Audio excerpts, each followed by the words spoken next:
is part of my job is to try and inform the policy process. Were the policies good? Did they make sense? Are they doing what we intended them to do?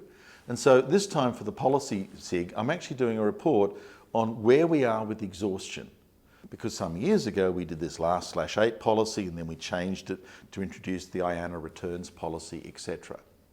So the simple question kind of is, how long have we got to go and why? And I suppose the bottom line is, we're now actually running out of 2 pools, draining 2 of them at once. So there's this last/8, which currently seems to have around maybe 4 years to go, maybe a bit less, but around that. But there's this second pool called the IANA return pool, and that's actually only got about 7 months to go. There's not that much in it, and quite frankly, it's draining a little faster. Is the right thing to do sort of happening? What else should we do? Should we do anything? The other thing that's kind of interesting in this is when you do an exhaustive analysis, we actually have around 4.5 million addresses that are reserved at this point. And maybe, considering the time and sort of how far we're down with the exhaustion process, we should clarify some of that pool status to see if any can be really used, because if the time to bring addresses to bear on the internet with v4 is now.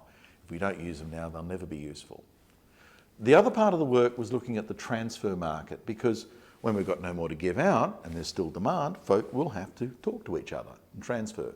So I started to look at the transfer address market to see if the concerns were happening. Was the address space being fragmented into /24s?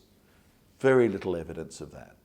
There was one large block that got brought in from America and got subdivided a little bit, but most of the time the blocks aren't being sliced and diced, that what's being transferred has integrity.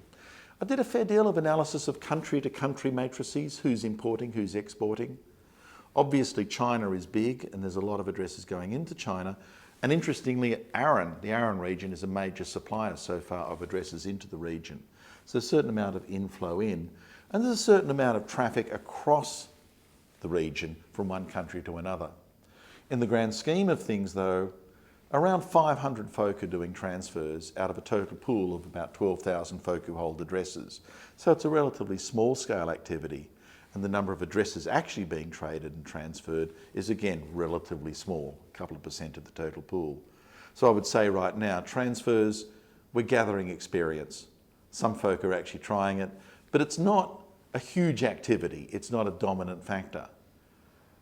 The longer we're stuck in this world of trying to make v4 work, the more it will become important.